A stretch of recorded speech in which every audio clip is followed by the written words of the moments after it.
kitab Kasifus Saja dikarang oleh Syekh Nawawi. Syekh Nawawi itu ulama top Indonesia yang hidup di Mekah, juga meninggal di Mekah. Dulu diantara kearifan buyut-buyut kami, leluhur kami, itu kalau cerita itu enggak apa-apa kamu mondok di Mekah di sana, tapi bawa pohon yang hidup di Indonesia. Jadi artinya membawa manhaj, metode dakwah yang bisa hidup di Indonesia. Ini penting kata Mbah Mun, karena wa ma arsalna min rasulin illa bilisani qaumi. Semua rasul diutus itu pasti sesuai kultur kaumnya. Saya punya sedikit cerita tentang kultur. Kultur itu nilai yang disepakati masyarakat, meskipun persepsi itu salah. Saya cerita sedikit tentang keunikan kultur. Nabi Yunus itu nabi. Di mana-mana nabi itu mengajak ke tauhid, ajaran yang benar. Dan dulu nabi itu nggak punya polisi, nggak punya densus, jadi nggak bisa nabi nyuruh yang nggak setuju tangkap, itu nggak bisa. Tapi punya Tuhan. Jadi kalau yang tidak percaya dakwahnya itu ancamannya azab. Dulu itu nggak ada polisi, nggak ada pengadilan, sehingga kalau ada kesalahan itu ancamannya itu akan turun apa? Azab, siksa itu. Sekarang kan kalau kita jadi pemimpin kan agak enak itu, punya keamanan, punya macam-macam lah. Singkat cerita, sudah dakwah sekian tahun itu umatnya nggak percaya kalau beliau seorang nabi, bahwa ajaran tauhid itu benar. Akhirnya cerita ini terkenal sekali, mungkin beberapa terputus ya, tapi terputus cerita ini saya ceritakan secara lengkap. Terus beliau cerita, ini waktu sudah lama saya dakwah, sudah lama saya sosialisasi itu tentang kebenaran, Anda tetap nggak iman. Ini 3 hari lagi pasti ada adab. 3 hari ada adab itu delalah masyarakatnya itu kepikiran, jangan-jangan iya itu. Nah ketika jangan-jangan iya itu diintip, rumahnya Nabi Yunus itu diintip, ya agak aneh itu. Diintip delalah orangnya nggak ada itu. Kalau Quran bahasakan abaqo itu minggat itu pergi nggak pamit ya. Itu bahasanya abaqo itu minggat, meskipun kita tidak mungkin membahasakan Nabi itu minggat, tapi dibahasakan tindakan kan tidak mungkin karena nggak pamit itu. Jadi harus dibahasakan minggat itu. Quran sendiri bahasakan abaqo. Nah cara berpikir masyarakat gini, kalau kampung ini mau dibalik sama Allah, mau ada adab, logikanya yang tahu akan ada adab itu pasti sudah pergi. Padahal Nabi Yunus pergi ini bukan karena takut adab, mangkel. Senyai suwi gagal seminggat ya kan gitu. Jadi ada kiai minggat itu ada dalilnya, karena dulu itu kalau mangkel itu suami mangkel istri itu ya harus minggat, istri harus minggat. Dulu itu ya boleh, maksudnya boleh itu ya kalau darurat ya minggat sedikit lah, tidak apa-apa. Nah Nabi Yunus itu minggat tadi, abaqo itu kalau dalam bahasa Arab pergi gak pamit ya. Kalau orang Jawa bilang minggat. Kalau itu sebenarnya saking mangkelnya, saking emosinya, beliau akhirnya meninggalkan kaumnya tanpa pamit. Tapi kaumnya itu menjadi tahu bahwa ini serius Yunus, buktinya dia agak berani di kampung, berarti mau ada adab betul itu. Dan efek positif dari teori itu, teori kultur tadi, kalau ada adab pasti dia pertama yang lari. Kayak dukun itu, kenapa kita tidak percaya dukun nomor itu?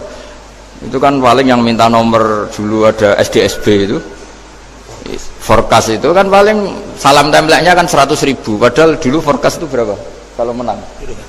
Kan miliaran ya, juta.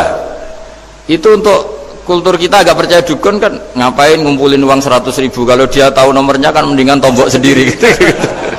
Itu kan jadi orang itu mesti punya teori umum untuk membenarkan sesuatu atau membohongkan itu. Akhirnya umatnya Nabi Yunus itu iman. Iman itu artinya percaya kalau ini tidak main-main. Buktinya Nabi Yunus gak berani di situ. Akhirnya mereka tobat. Saat itu juga mereka wiridan di lapangan, terus semua kesalahannya diselesaikan. Sampai ada rumah yang sudah dibangun permanen karena di tanah tetangga dirobohkan saat itu juga.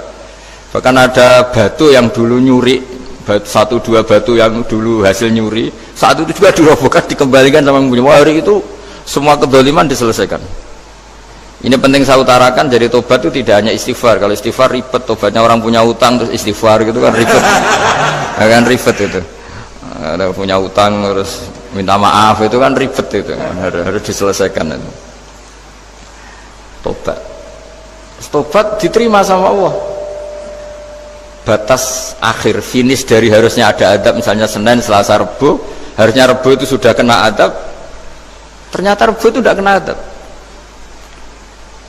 Nabi Yunus sebetulnya juga penasaran kampungnya itu kena adab tidak, dilihat dari jauh ternyata tidak, tambah kecewa dia. Gitu. Wah, ini saya kalau pulang pasti dibunuh karena saya dianggap pembohong. Di masyarakat situ ada aturan siapa yang bohong dibunuh, padahal Nabi Yunus ngumumkan nanti Rebu ada azab, kira-kira gitu lah. Ternyata Rebu itu udah ada azab, makanya dia sudah di batas kampung, kembali minggat lagi karena nanti pulang pasti dibunuh karena dia udah bohong. Ya akhirnya masyhur itu, terus dia ikut nelayan sekenanya, yang penting lari dari kampung, ikut nelayan sekenanya. Zaman itu, ini saya ulang lagi, zaman itu nanti ini efeknya nanti ke tauhid. Zaman itu para nelayan tuh kayak sepakat kalau ada kapal atau perahu kok mau tenggelam itu pasti ada yang minggat. Artinya minggat itu pergi tidak terhormat itu. Terus fasahama fakana minal mudkhadin. Nah dulu itu orang sudah punya peradaban, ini cerita kultur, sudah punya peradaban. Ya sekarang gini, kalau nyemplungkan salah satu kan tidak adil diundi. Ternyata yang keluar dia Nabi Yunus. Terus mereka tahu ini orang nggak pantas dikorbankan. Dan Nabi di mana-mana itu ganteng. Memang Allah itu punya sunah itu unik. Nabi itu harus paling ganteng di kampungnya. Nasabnya juga harus paling baik. Kabar-kabarnya juga istrinya harus paling cantik. Itu memang aturannya gitu. Nggak tahu saya. Dulu saya juga janggal. Kenapa Nabi aturannya harus gitu? Tak angen-angen di pemimpinnya elek ya isin itu maksudnya. Misalnya pemimpin dia pasak keriting itu kan piye gitu rasanya itu. Jadi Nabi itu pasti itu paling ganteng di kampungnya, terus dari nasab ya terbaik, terus rata-rata istrinya itu ya selain solihah itu ya paling cantik. Karena ya dibully kan, sowar tidak jadi Nabi, bujune elek kan ya ribet kalau misalnya ada yang bully gitu kan tidak ribet. Singkat cerita terus dia akhirnya ditenggelamkan, dibuang karena beliau seorang nabi. Faltaqamahul khut, beliau ditelan ya. Iltiqam itu tidak digigit, ditelan ya. Karena ditelan beliau tidak ngalami dikunyah, ditelan. Iltiqam itu ditelan karena beliau seorang nabi. Di dalam batnil khut itu di perut itu dia wiridan, dan barokahnya wiridan itu perut ikan ini menjadi masjid. Dia nyaman di situ, nyaman karena terus ngalami karomah lah. Andikan wali itu ngalamin karomah. Nah kesimpulan dari cerita ini itu apa? Masyarakat itu akan selalu dengan kulturnya sendiri. Para nabi juga punya kultur sendiri. Dan Allah yang ngelola itu semua. Saya ulang lagi, Allah yang ngelola itu semua. Makanya terus dua kultur ini kalau Allah menghendaki itu gampang sekali. Akhirnya yang terjadi apa? Nabi Yunus jadi kasih sanksi Allah karena pergi tidak pamit. Masyarakatnya justru enggak karena tobat. Dan tobatnya masyarakatnya ini karena kekeliruan Nabi Yunus. Keliru dengan makna bukan dosa. Andai kan Nabi Yunus saat itu kok di rumah ingin menyaksikan adab, itu masyarakat mesti gak percaya kan ada adab. Mau ada adab kok dia di rumah gitu. Jadi unik, Allah cara ngelola masyarakat itu unik. Nah, dari keunikan cara Allah ini kemudian lahirlah ilmu yang bernama ilmu tauhid, ilmu tawakal, ilmu pasrah nang pangeran itu. Karena kemarin pas Pak Yusuf sama Bu Sulis sowan saya itu tak beri cerita. agama itu milik Allah. Sehingga teori yang dikatakan manusia itu ya teori saja, tetap semua itu di tangan Allah.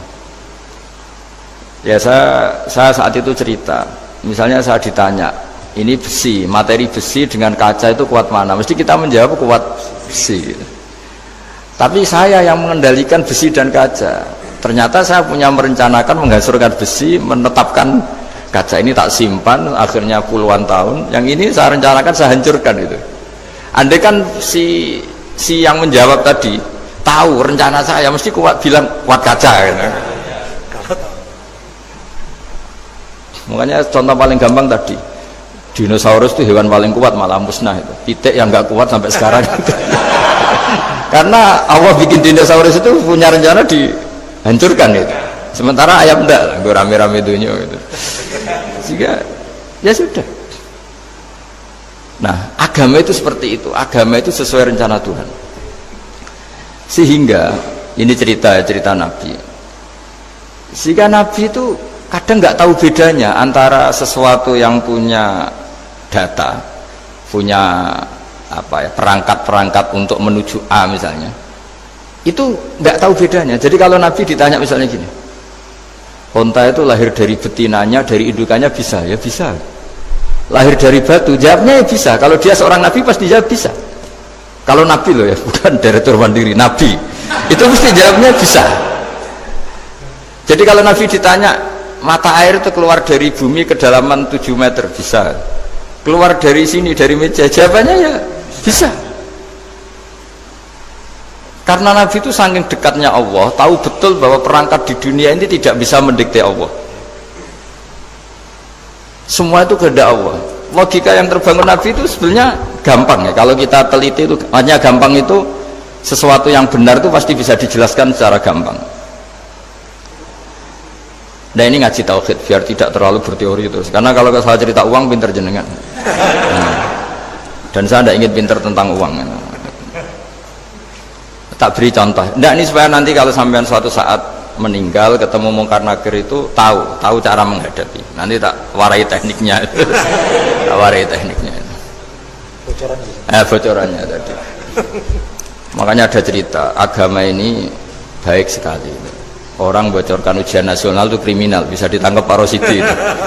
Tapi agama ini pertanyaan mungkar nakir dibocorkan semua kiai, itu nggak ditangkap sama mungkar nakir.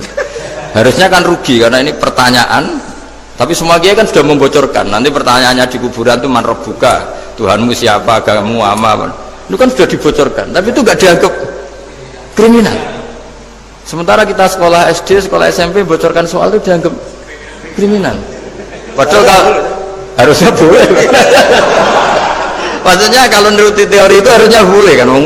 Wong pertanyaan mungkar nakir saja dibocorkan kan. Ada dasarnya kan? Ya tapi kan tidak ada itu. Harusnya boleh. Tapi kan terus jadi nggak ujian kalau dibocorkan itu. Tidak ada itu. Harusnya boleh. Tapi kan terus jadi nggak ujian kalau dibocorkan. Jadi dibocorkan. Kurang apanya baiknya agama ini? Pertanyaan sepenting itu dibocorkan, dan kiai-kiai nggak ditangkap sama mungkar nakir, ya ada itu aja. Saya ulang lagi ya supaya kita ingat fitrah salimah.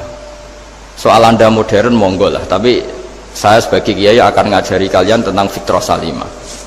Jadi kalau kamu itu benar-benar beragama, ini misalnya kertas, ini lempengan baja. Kalau kamu beragama, ya terserah jenengan. Karena bisa saja ya terserah jenengan. Karena bisa saja kertas ini arsip nasional, baja ini tak niatkan, tak luluhkan, tak hancurkan. Sehingga kalau kita ngomong ya secara materi harus ditambahi, secara materi kuat baja ya Allah, tapi secara substansi jenengan ya terserah jenengan, monggo. Nah di sini yang mulai orang lupa itu karena selalu menjawab pasti kuat baja. Kata pasti ini yang akhirnya orang menghilangkan teori beragama. Berdasar logika. Nah akhirnya para nabi, para wali itu ditanya. Saya punya kitab karangannya Abdul Hamid, orang alim. Kitab itu dulu saya ngaji lama sekali, sampai sekarang saya pelajarin. Manusia itu dijebak hukum adat, padahal adat itu ya tidak terlibat. Misalnya kalau ada telur jadi ayam normal gitu. Ya tadi indukan unta melahirkan unta normal itu, indukan sapi melahirkan sapi normal. Tapi kalau para nabi itu bilang ya nggak normal. Nggak normal artinya tetap ada kekuatan Tuhan. Indukan unta tahu apa tentang unta? Dia punya kekuatan apa? Bisa melahirkan unta, bisa menciptakan unta di perutnya, bisa ada jantungnya, ada paru-parunya, ada ususnya. Dia bisa apa? Di situ ada tangan Tuhan itu. Karena para nabi cara berpikir gitu, melihat tembok ya sama, tembok sama indukan unta itu sama-sama mungkin mengeluarkan unta. Sehingga ketika Nabi Soleh ditanya, bukti apa kekuasaan Tuhanmu? Apa bisa mengeluarkan unta dari batu besar ini? Jawabannya Nabi Soleh ya bisa. Dan mukjizatnya Nabi Soleh masyhur itu, keluarlah unta dari batu. Karena secara teori ya tadi, coba unta indukan itu apa seorang profesor, apa seorang ilmuwan sehingga bisa menciptakan anaknya itu. Apa dia terlibat dalam menciptakan jantungnya, paru-parunya, ususnya? Kan enggak juga. Telur bisa apa coba? Gobloknya bukan main telur itu kan. Tapi bisa mengeluarkan ayam, dia bisa apa? Nah, para nabi, para wali itu tahu semuanya itu kekuasaannya. Nah kalau karena kekuasaan Allah, bedanya apa dengan tembok? Makanya Nabi Muhammad ketika di padang pasir semua sahabat bingung nggak ada air, ya Nabi santai aja. Ini gimana Nabi nggak ada air, nanti orang mati kehausan. Nabi ya santai aja. Kamu ingin air katanya? Iya. Nabi nunjuk apa itu ya sudah, terus ada air. Ada yang keluar dari jemarinya, ada. Karena Nabi itu nggak tahu bedanya antara ini mungkin dan tidak mungkin, tuh nggak tahunya itu ya semuanya itu Allah. Kalau kamu kan nggak. Wah daerah gini nggak mungkin ada air, ini kan padang pasir, air itu biasanya di daerah hutan gini malah berteori macam-macam, seakan-akan tidak ada Tuhan. Jadi kalau orang nggak bakat wali pasti berpikirnya gitu. Makanya nggak wali-wali itu memang nggak bakat, karena itu kan artinya menafikan kekuasaannya Allah kan, seakan-akan Allah tidak mampu bikin air di situ. Tapi kalau Nabi santai aja. Makanya Nabi Ibrahim ketika mau dibakar ya santai aja, menurut beliau api bisa apa? Jadi itu meskipun hukum adat itu ya selalu berjalan. Normalnya api yang membakar, di padang pasir normalnya ya nggak ada air, normalnya batu ya nggak mengeluarkan unta. Tapi kamu jangan terjebak oleh keseharian yang Anda lihat. Tetap di balik itu ada kekuasaannya Allah Subhanahu wa Ta'ala. Nah ini yang namanya iman. Dengan iman seperti itu nanti ketika kita mati itu ya santai saja. Ketika kita hidup ya tidak tahu oksigen itu apa masuk ke tubuh kita sistemnya kayak apa, jantung kita ada ikut bikin, paru-paru kita. Artinya zaman kita hidup pun sebenarnya kita tidak bisa ngelola kehidupan, itu tidak bisa. Nah kalau sama nggak bisa, nanti setelah mati juga tidak bisa. Ya sudah, ketika kita hidup yang ngelola juga Allah, ketika mati juga yang ngelola. Bedanya apa? Nah, ini di sini terus kita dilatih, inna sholati wa nusuki wa mahyaya wa mamati lillahi rabbil alamin. Tapi kenapa kita ragu terhadap kehidupan setelah kematian? Karena ketika kita hidup seakan-akan kita tahu cara hidup. Makanya Allah itu tersinggung betul ketika ada orang merasa bisa ngelola cara hidupnya. Makanya kata Allah, kalau gojlok orang-orang yang kepedean itu, kalau kamu top, mbok jangan mati. Itu falaula in kuntum ghairu madinin tarji'unaha in kuntum shadiqin. Kalau kamu merasa top itu jangan mati. Di mana-mana mati itu tidak top. Falaula idza balaghatil khulqum wa antum khina idzin tanzurun. Mbok ketika nyawa kamu sudah sampai kerongkongan, kamu tarik lagi supaya kamu tidak mati. Mati itu tidak top. Katanya kamu top kok mati. Jangan mati. Kalau top itu jangan mati, jangan miskin, jangan tua, jangan jadi jelek. Pokoknya top terus gitu. Itu digosok sama Allah. Tapi orang itu lupa bahwa nah ketika sehat begini kita seakan-akan ngelola kehidupan. Nah gara-gara merasa ngelola seakan-akan kalau mati lalu saya gimana ya kalau mati? Di kuburan ngapain? Terus kantornya gimana, kerjanya di mana? Ya tidak usah begitu. Nah ini di sini pentingnya tauhid. Orang dilatih berpikir al-khalqul awal. Afa'ayina bil khalqil awal. Kalau dalam bahasa Yasin disebut kul yuhihal ladzi ansha'aha awwala marrah. Jadi agama itu orang dilatih membayangkan pertama hubungan kita dengan Allah. Misalnya manusia pertama itu siapa? Adam. Adam bisa berpikir, bisa berlogika, bisa jalan-jalan, bisa macam-macam. Tapi andaikan Anda jadi Nabi Adam, mesti melihat kekuasaannya Allah itu begitu nyata, karena saya materinya dari tanah, ternyata saya bisa berpikir. Betapa kudrohnya Allah, kekuasaan Allah, tanah yang benda mati bisa berpikir. Sekarang jadi saya. Sehingga ketemu, kira-kira Nabi Adam kalau ketemu tanah itu ya, kalau mau maksiat, wah ini tanah ini pasti komplain. Nah di sini pentingnya beragama. Sehingga ketika Rasulullah ngendikan, jika kamu memperbanyak sholat, maka tanah-tanah ini bersaksi terhadap sholat kamu. Jika kamu maksiat, juga tanah-tanah ini menjadi saksi pemberat. Itu kamu tidak jagal sama sekali, karena manusia pertama yang bernama Adam yang bisa berpikir itu materinya dari tanah. Jika kita tidak janggal ketika tanah disetatuskan bisa bersaksi. Tapi setelah kamu berpikir tanah itu bisa dicangkul, bisa dijadikan berhala, dijadikan kendi, dijadikan macam, seakan-akan tanah itu ya benda yang tidak penting. Tapi Nabi itu beda dengan kalian. Nabi tahu betul tanah ini makhluk Allah yang bisa berpikir. Sehingga Nabi ya ngetikan, kalau kamu sholat sunat atau beribadah sebaiknya jangan di tempat yang sama, biar yang menyaksikan kamu sholat itu banyak. Kita mungkin kan masa bumi bisa bersaksi, tapi andaikan Anda Nabi Adam itu tidak akan janggal seperti itu, karena dia tahu materinya dari tanah, dan ternyata jadi mata yang bisa melihat, jadi telinga yang bisa mendengar. Makanya Allah selalu mengingatkan, ingatlah al-khalqil awal, afayina bil khalqil awal. Karena khalqil awal ini yang menjadikan fitrah beragama yang baik. Sehingga ketika orang Yahudi bilang nggak mungkin Nabi Isa itu nggak anak zina, wong ibu kok tanpa bapak, anak kok hanya ada ibu tanpa bapak. Allah cara menjawab, inna masalah Isa indawohi kamasali Adam. Jika kamu protes ada Isa karena tanpa bapak, ya protes dengan Nabi Adam, tanpa ibu tanpa bapak. Nah, ini diingatkan al-khalqil awal. Makanya Yasin bilang, kul yuhyihalladzi ansha'aha awwalamar. Awalamar itu kamu harus berpikir ketika hubungan kamu sendiri dengan Allah zaman sebelum ada semua. Jadi misalnya alam raya ini, bumi sebesar ini, masa suatu saat terus hilang, hancur, nggak berbekas. Ingat saja, bumi ini mulai dulu ya nggak ada. Diadakan oleh kekuatan besar yang super ada, yaitu Allah Subhanahu wa Ta'ala. Nah di sini kenapa faham-faham ateis itu hilang di dunia. Meskipun ada itu karena saking mungkin kurang peradaban.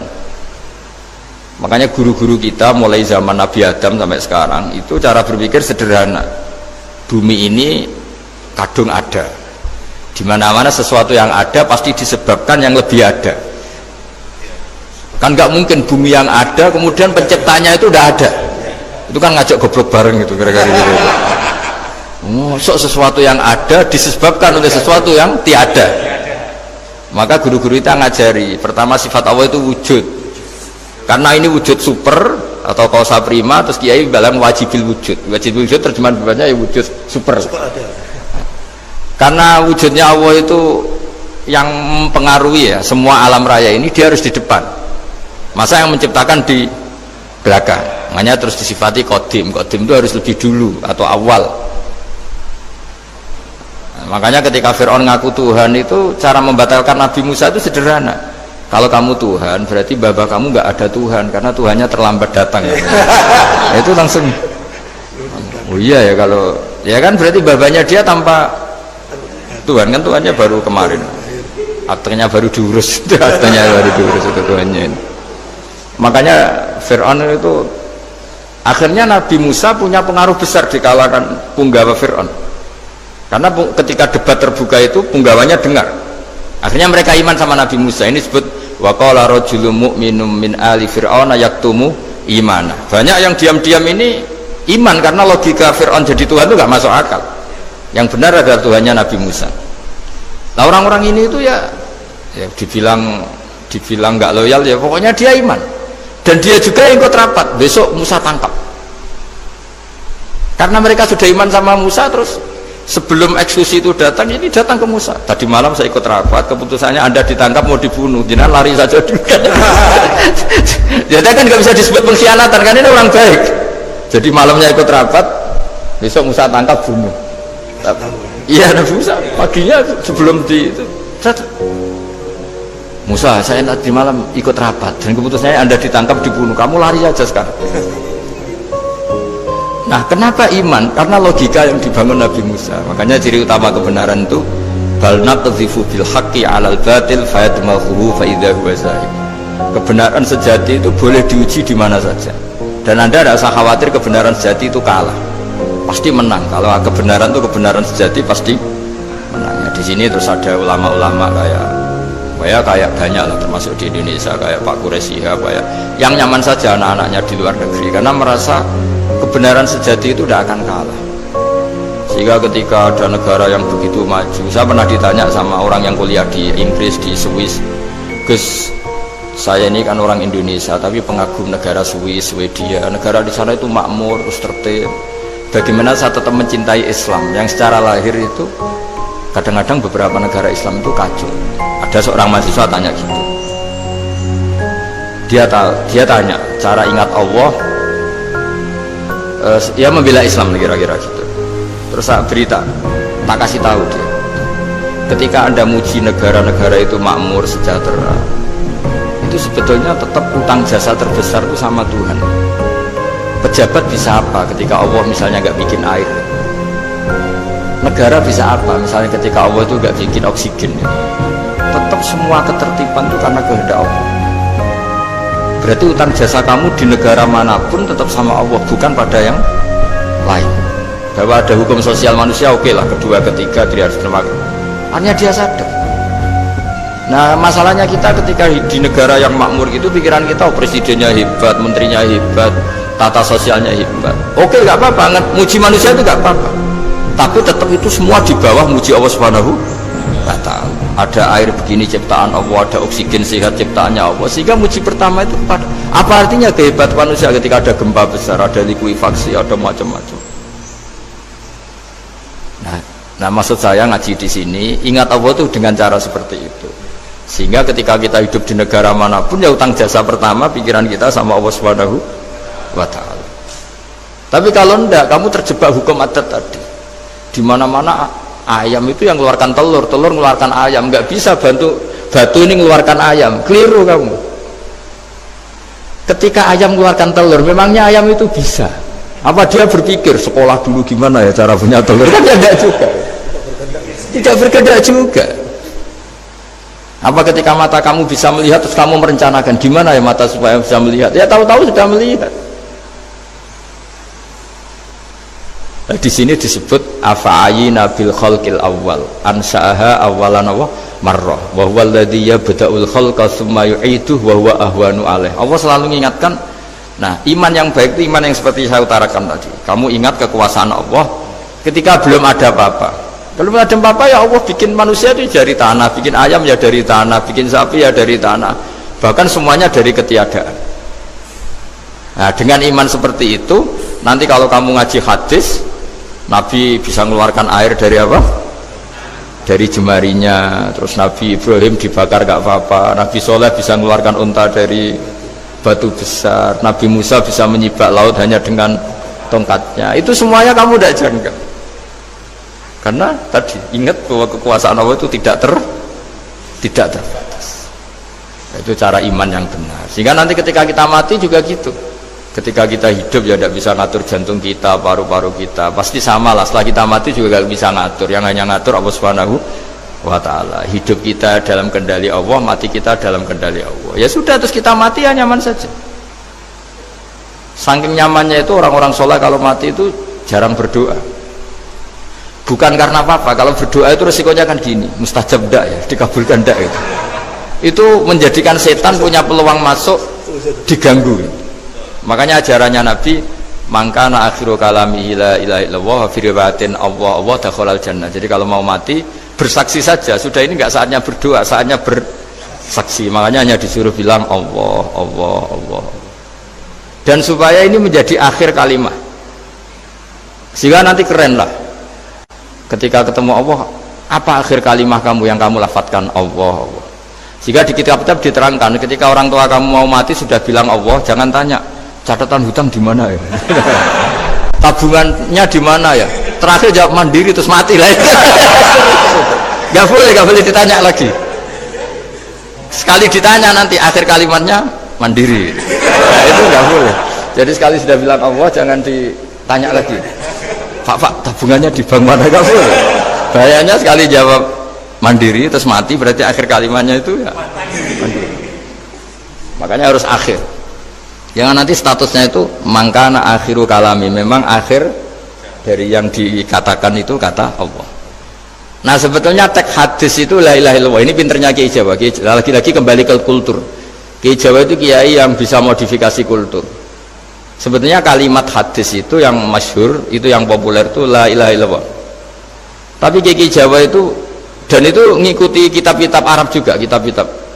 La ilaha illallah itu resikonya tinggi karena di situ kan tiada Tuhan yang berhak disembah kecuali Allah. Ada kata la ilaha ini. Nah takutnya pas la ilaha sudah mati.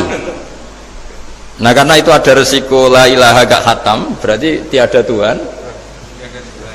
Nah, sehingga karena ini dianggap riskan, ya terus Kiai Jawa ngajari sudah lah, gak usah kepanjangan ya sudah Allah.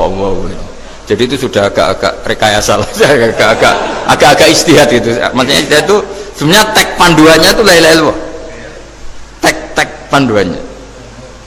Tapi kiai-kiai itu tentu yang paling tahu tentang kehendak Nabi karena nekuni ilmu itu lama sekali. Kita ngikuti cara-cara ditentukan para kiai. Karena tadi la ilaha illallah itu kan ada kalimat yang tadi ya, tiada Tuhan kan. Nah kata tiada Tuhan ini yang dianggap riskan kalau nggak khatam.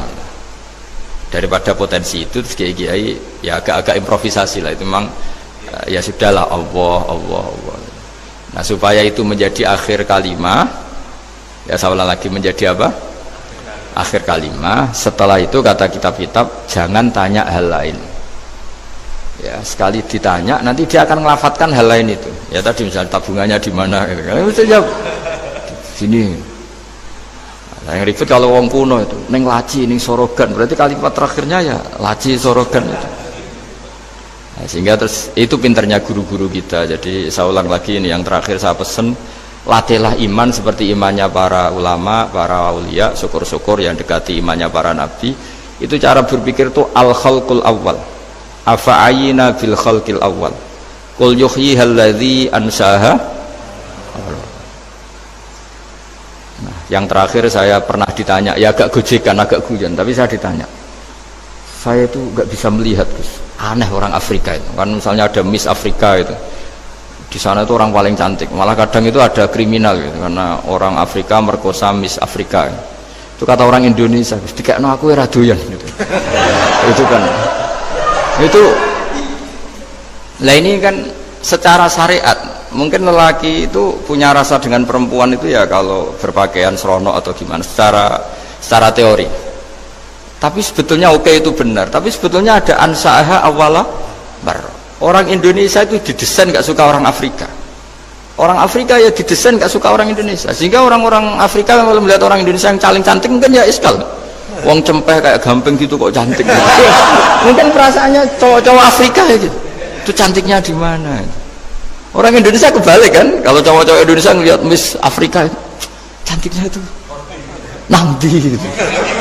Kok sampai ada pemerkosaan tuh apa itu? Nah itu menunjukkan Allah yang Maha Kuasa. Allah tuh mendesain gennya orang sana. Beda dengan kita. Ya itu bukti bahwa Allah itu nggak bisa, ya sudah semuanya itu Allah yang mendesain. Itu bukti bahwa manusia itu bisa apa di depan orang kayak Afrika kok disuruh bilang cantik, kita kan protes. Cantiknya di mana? Mungkin orang sana juga protes ke kita. Orang Jawa cempeh itu kok cantiknya dia. Itu orang-orang Indonesia kalau melihat bule cantik itu kan ketemukan janggal. Orang-orang Jogja, bule wayune nang ndi gitu.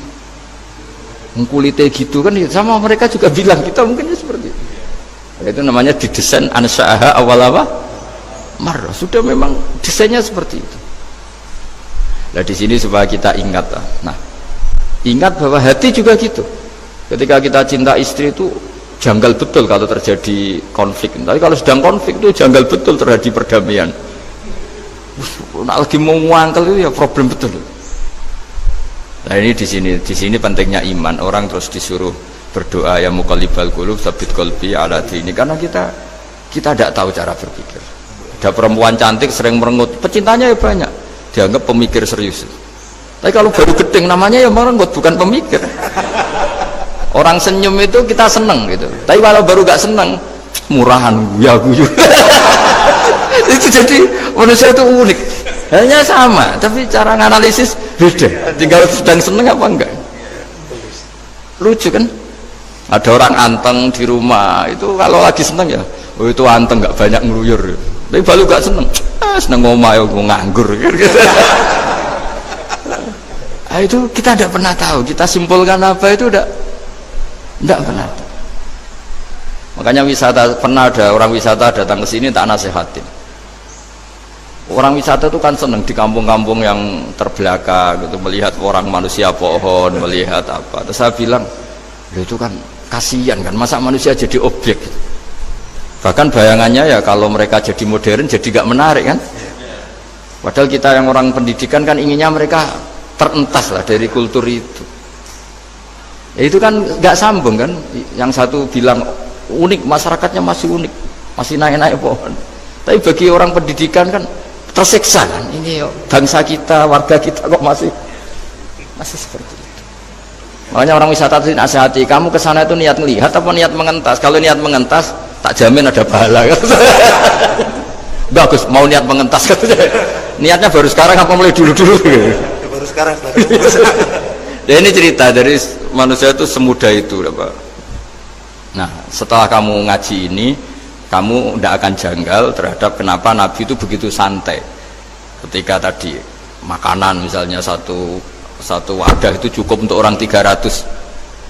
Sampai Jabir yang ngundang Nabi kan hanya kambing kecil, cukup orang 6. Ternyata Nabi ngajak orang 300 lebih. Tapi Nabi bilang ya sudah semuanya makan cukup. Kata-kata Nabi kan, zaman dulu belum ada beras, belum ada Allah itu bisa kok ngenyangkan malaikat tanpa makan gitu. Susahnya apa ngenyangkan manusianya dengan nasi sedikit itu ya Nabi ya santai aja, semuanya kenyang santai. Ya ini itu iman-iman yang sudah benar-benar awal amarah, sudah Allah tidak harus terdikte oleh nasi. Kalau nasi sedikit harus cukup orang sedikit, kalau banyak harus orang banyak. Allah tidak perlu kena aturan itu semua, tidak perlu. Misalnya ini Tuhan kata kok kamu atur itu gimana, tidak bisa. Saya Pak Bakarangkahnya ngaji ini insya Allah Anda setelah baca mukjizat keramat itu tidak istilah. Ya saya kira demikian. Assalamualaikum warahmatullahi wabarakatuh. Waalaikumsalam warahmatullahi wabarakatuh. Terima kasih sekali Gus Baha atas tausiahnya. Terinfo dari panitia ada ratusan pertanyaan Gus. Tapi ya sudah ditulis panitia 2 pertanyaan ya Gus. Wah banyak betul. 2 Gus. Baik, saya bacakan langsung 2 atau satu-satu Gus? Langsung 2 aja. Baik, pertanyaan pertama dari Pak Andi, perwakilan dari Blora Gus. Perkembangan sekarang ini banyak penyeramah yang muncul, namun terkadang terjadi perbedaan pendapat di antara mereka, sehingga umat yang baru belajar agama seperti kaum milenial menjadi bingung harus mengikuti pendapat ulama yang mana. Bagaimana menyikapi hal tersebut Gus? Pertanyaan pertama. Pertanyaan kedua dari area Solo Gus, dari Ahmadi Nugroho. Bagaimana cara kita berbakti kepada orang tua yang sudah meninggal, di mana semasa hidup orang tua kita pernah meninggalkan sholat? Pernah apa? Sering? Pernah meninggalkan. Kalau sering itu.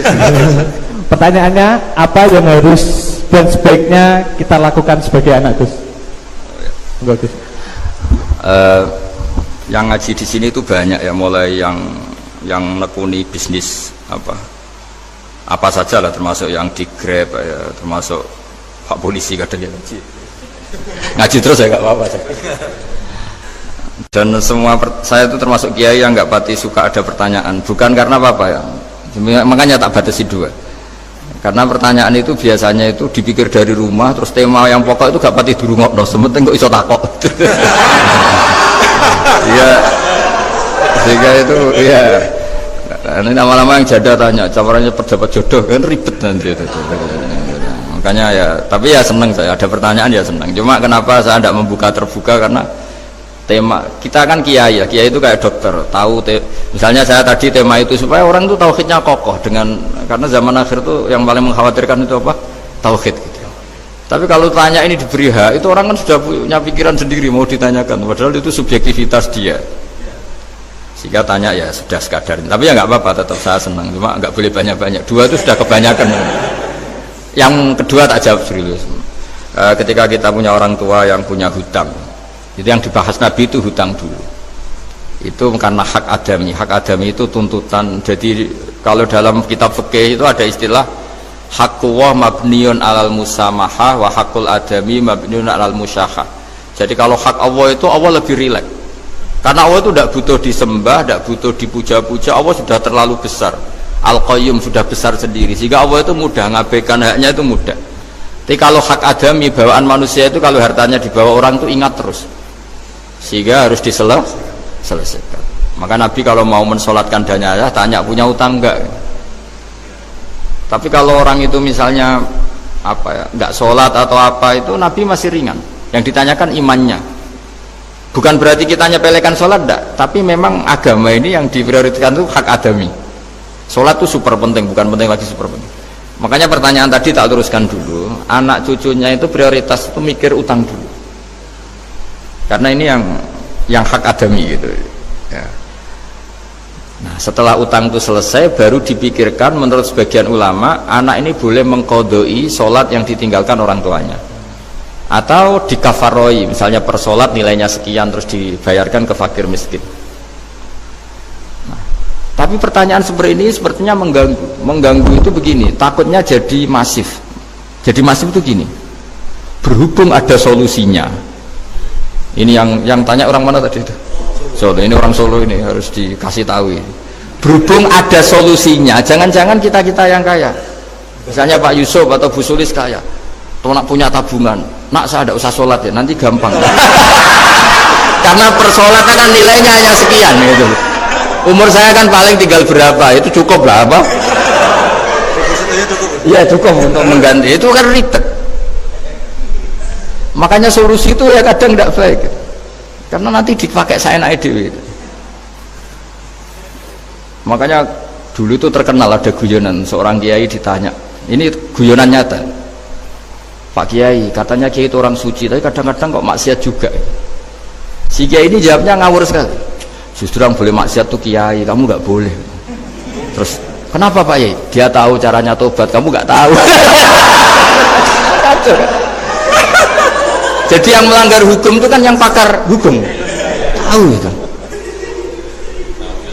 tahu ilmunya, cara melanggar tapi nggak bisa dipidanakan itu. Punya penghapusnya ya punya penghapusnya, itu kan ribet kan. Artinya gini ya, yang orang Solo tadi, kalau kadung terjadi orang tua kita tidak sholat, saya ulang, kalau kadung terjadi orang tua kita tidak sholat atau pernah meninggalkan sholat, kita sebagai kiai itu punya cara supaya yang untung tuh fakir miskin. Misalnya kita fatwa dikasih fidyah atau fida atau apa, tapi ini bukan cara yang jadi solusi karena takutnya nanti jadi gerakan masif tadi, gerakan tidak usah sholat diganti ya kan ribet jadi.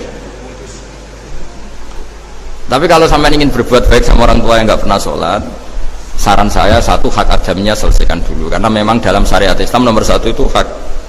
Masyhur itu kan ketika ada jenazah Nabi itu gak tanya orang itu sholat gak, dan tanyakan punya utang gak gitu. Sehingga kalau di kampung-kampung di mana-mana kalau ngelepas jenazah kan kalau ada hak adami diambil alih keluarga supaya mayit ini ketemu Allah tanpa ada hak adami kan gitu, semuanya kan ya kan yang diselesaikan kan adami dulu, utang piutang itu tadi. Ya gitu ya, jadi tidak semua solusi itu baik karena takutnya tadi apa? Jadi gerakan tadi. Makanya kita jadi kiai sering bingung gitu karena mau nggak fatwa itu ada yang tanya, mau fatwa takutnya tadi. Misalnya kita kan paling umurnya tinggal berapa, dihitung saja per sholat terus bilang ke anaknya, nak saya tidak usah sholat, nanti ini aja bayarkan itu. Kan jadi ribet. Nah, yang pertanyaan pertama tadi tentang apa? Yang banyaknya itu penceramah. Menceramah. Itu agak provokatif.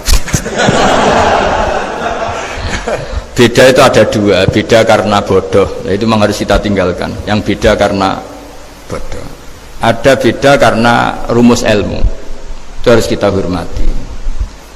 Saya punya sekian bukti beda ya kalau karena bodoh tentu kita tinggalkan.